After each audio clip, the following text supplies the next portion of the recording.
What's going on, all you lovely people? Welcome back to my channel. My name is Michael Hora, and this is a lovely penguin. Welcome to the waddle. Welcome to one of my friends. Welcome, welcome, welcome. Guys, today is a video I have been waiting oh so long to make because I met Suga. In fact, I've gotten to tell you guys and hint at it a little bit here and there. But I was told originally that this was going to be a shoot that would never come out and that it was only for interior use, right? So I was told it would never happen, whatever. So I was never actually allowed to talk about it, right?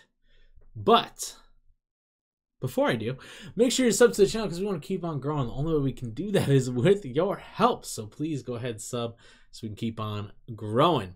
So this took place just about a year and a half ago at this point.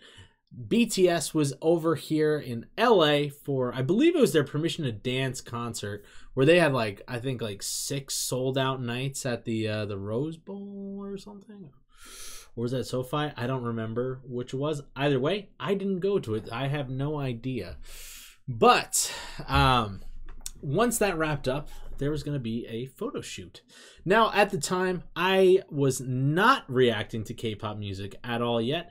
In fact, I'd never even really heard anything about K-pop music in general, besides like just knowing of it. Which is funny, because then I found out later that I actually was actively listening to one of their songs, one of BTS's songs, and that was Butter. And I had no idea. I just thought it was some radio song, you know, one of those poppy radio songs that you hear on the radio. And I thought it was a cool song, so I was like, oh, whatever, sure, why not, you know? And yeah, so I was working for one of the art directors I would normally work for, and we were wrapping up a show that, to be honest with you, was going terrible. It was a really bad production. A lot of it kind of fell on my boss of her being incredibly unorganized. And at this point, I'd had this happen to me with her a few too many times. And I was like, you know what? I am done. I'm not working for her again at all. I'm finished with her. And then, while we're on the job, she comes up and says, hey, Mike, I got another job coming up right after this. It's only a few days after we wrap on this one. It's a quick job. It should only be like 3 days. And we're going to be going up to Lone Pine in California. So we'll be staying away. They'll put you up in a hotel and whatnot if you come. And I was actually told that primarily what I would be doing in terms of art was driving a car. I was told that there was a part of the shoot where they needed people driving cars around, and I was going to be one of them. And I was like, well, that's kind of a weird thing, but, you know, whatever. It's an extra paycheck. I was a little strapped for cash at the moment. I was getting ready to come home to New York, or I should say go home because I don't live there, but go home to New York to visit my family for the holidays. So I was like, you know what? One more paycheck couldn't hurt. So I said, yeah, let's frickin' do it. Plus, this was actually the very first time I'd worked on a show, or excuse me, a production where they were going to put us up in a hotel and all that stuff. So I was very excited for that. So I said yes, you know, and my boss was like, all right, cool. I'll give you more information as I find out, whatever. And I was like, all right, cool, no worries. And 2 days later, she comes up to me again and says, hey, Mike, I got to talk to you about the pay.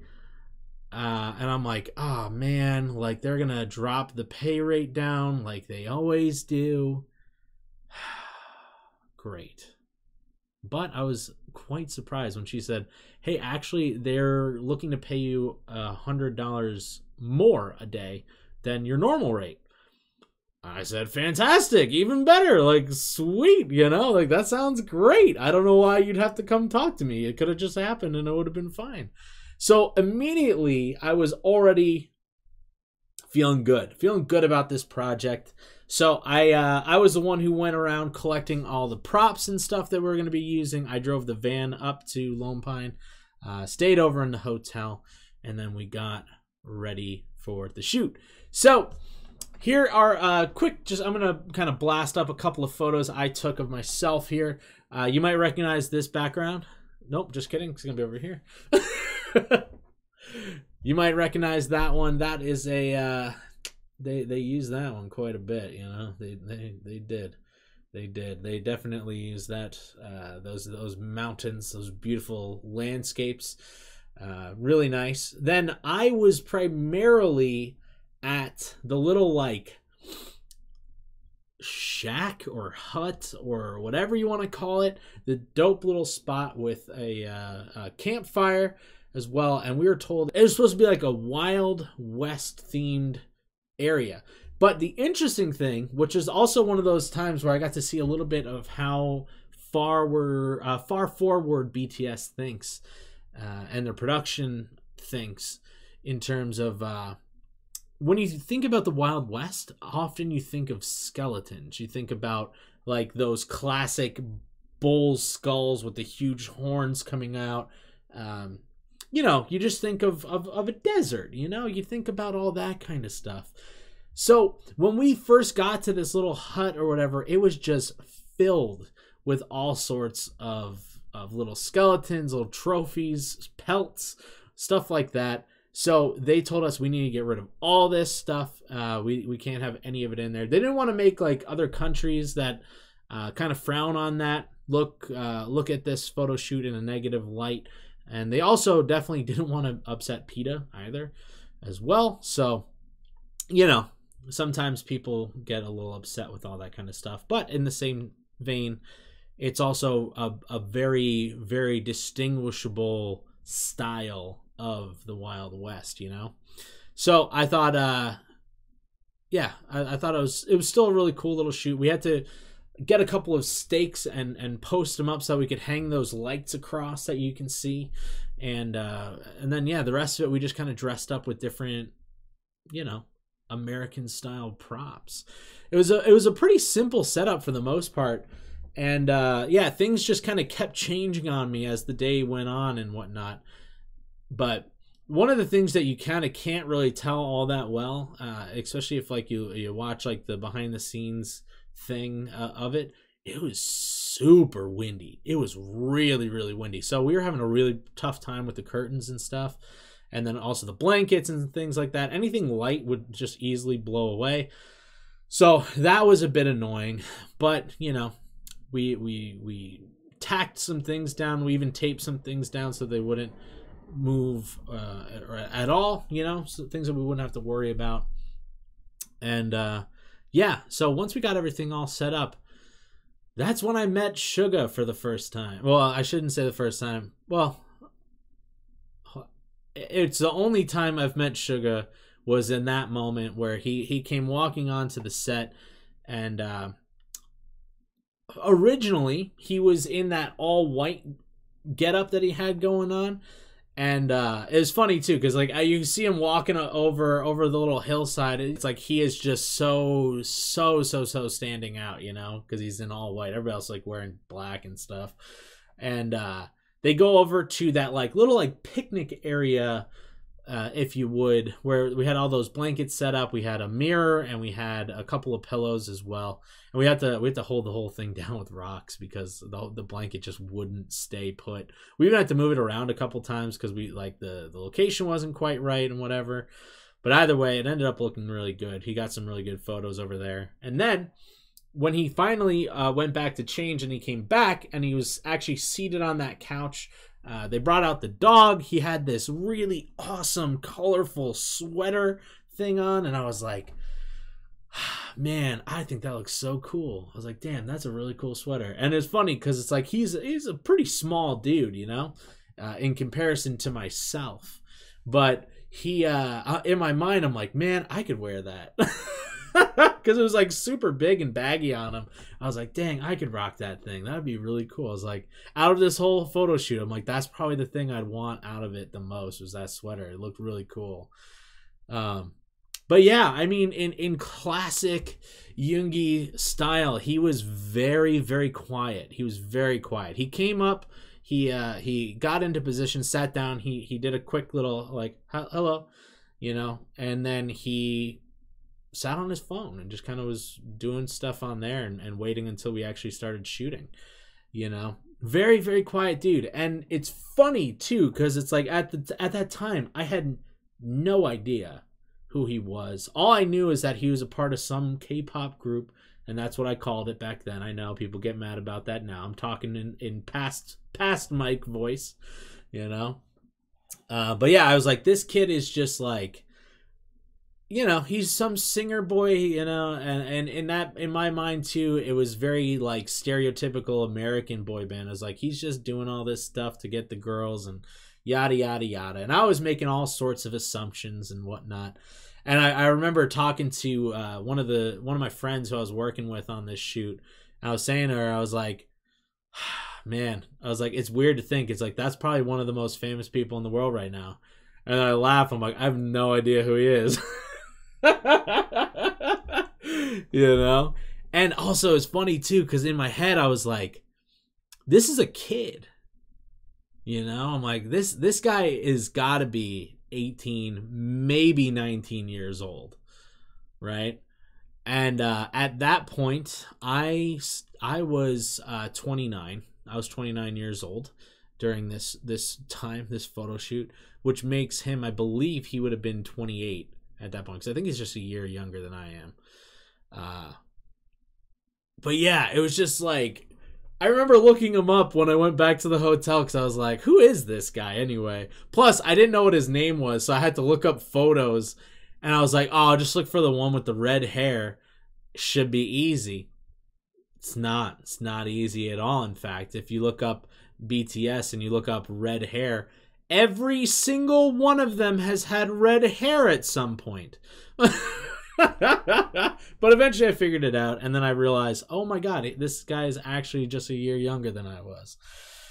But yeah, all that being said, all I can say is that it was actually one of the best productions I have worked on.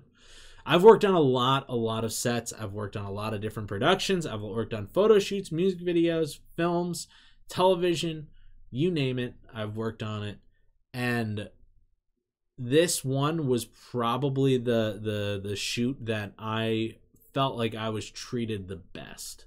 You know, after we wrapped for the night, we they had a Korean barbecue set up for us over at where we had our little home base type deal that was literally like 100 yards behind this building that he's sitting at. And yeah, we had some Korean barbecue. We sat and hung out. There was an American art team, and then there was a Korean art team. Half of them didn't really speak English, half of them did, so they kind of translated back and forth. So it was really cool. It was a really awesome interaction, whereas like I got to interact with people who really didn't know like American culture, and at that point I didn't really know Korean culture. So it was really cool to be able to pass ideas and thoughts, and they were super welcoming, and they're like, oh, you need to come to Korea. And I was like, oh man, I need to be in touch with you guys. Like, this is super cool, you know. And that art team was so nice. And in fact, actually, I remember I was reacting to only films and television shows at that point when I worked this job. I was doing reaction videos, just not to music yet. And at that point, I just started down into Korean films and shows and whatnot. So I think right before this was when I think it was like right before this I did Train to Busan, right? And I was like, man, that movie is really good. So I told them about my channel, and they were saying like, oh, you should check this movie out and this movie out. And I wrote a couple of them down. And to be honest with you, I don't remember which ones they are. I don't even remember if I reacted to them or not. So I'm so sorry. But I will say, if you were one of those people and you're still subbed to this channel, please comment and say hi. I'd love to reconnect. You guys were so cool. And I hope one day I actually can come to Korea and see everybody and you know, explore the country and whatnot too. That would be super cool. But yeah, I will say this too, guys. I actually did want to show you guys really, really quick, just because it's the art department guy. You know, it's my art thing. It's what I do. I talk all the time about renting out props. And it's funny because when I was looking through my old photos from this, I actually have a photo. First off, I actually have a couple of receipts that I have from like Home Depot, from like supplies I had to buy. I'm not going to show you those. But I do also have some photos of the prop list that we had. So I have to censor out most of the information on there. So you're only going to get to see a little teeny tiny bit of it. But I will say this, guys, if you look right here, it just shows you how many of each thing that you get. It shows a description of what each item is, and then it also kind of shows you out different prices and stuff, which I'll also probably block out so you won't really see that. But I just thought it was a cool little touch to show you, like, this is what the forms all pretty much look like when you get those back. So then when the chute is wrapped and we're pulling everything in, as we're loading the truck, as we're getting everything ready, I am standing there checking everything off, making sure that we actually have everything so we don't miss out on any props and take them back to their prop house. So I don't know. I don't know if that's of any interest to any of you guys, but it is something that is part of meeting Suga, I guess, for me.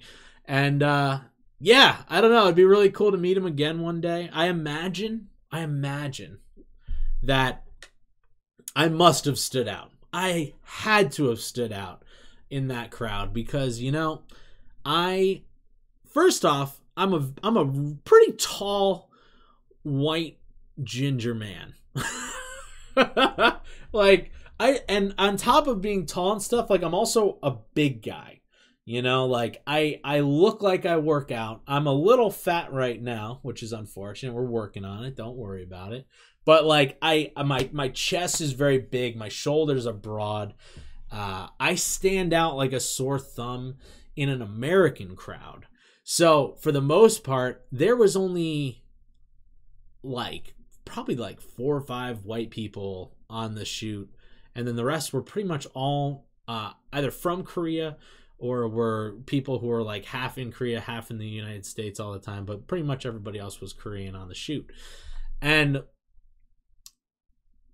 I was also, I think, the only white guy on the shoot as well. So that had to have made me stick out quite a bit. Yeah. So I imagine, I wonder if he would recognize me from there. Because also it's like I have long red hair. It wasn't as long as this. Obviously, it was a year and a half ago. So probably was closer to like here. I mean, you'll see in the pictures. My hair looks kind of crazy and stuff because I was working, you know. But then on top of it too, it was very funny. Everybody else wasn't quite used to the cold, so I'm also the only person out there standing in a short sleeve shirt and jeans, like hanging out, because, like, you know, as an art person, I'm moving things around, I'm working hard. And, you know, I get warm while I work. Everybody else is like bundled up in jackets and whatnot, and it's crazy. And, yeah, it was a funny time. Oh, one more thing. I almost forgot. But, you might have noticed there was a campfire on there, and we have talked so much about fires with BTS in their music videos and everything they do. There always seems to be fire. Now, the funny thing about this shoot was that, seeing as we weren't very close to LA proper, there's not really as much worry about the rules, I suppose. So we didn't have a fire marshal for it. And then somebody just asked, like, hey, do you know how to make a fire? And I said, yeah, you bet I do. I make campfires all the time. I make little bonfires all the time. You know, it is what it is.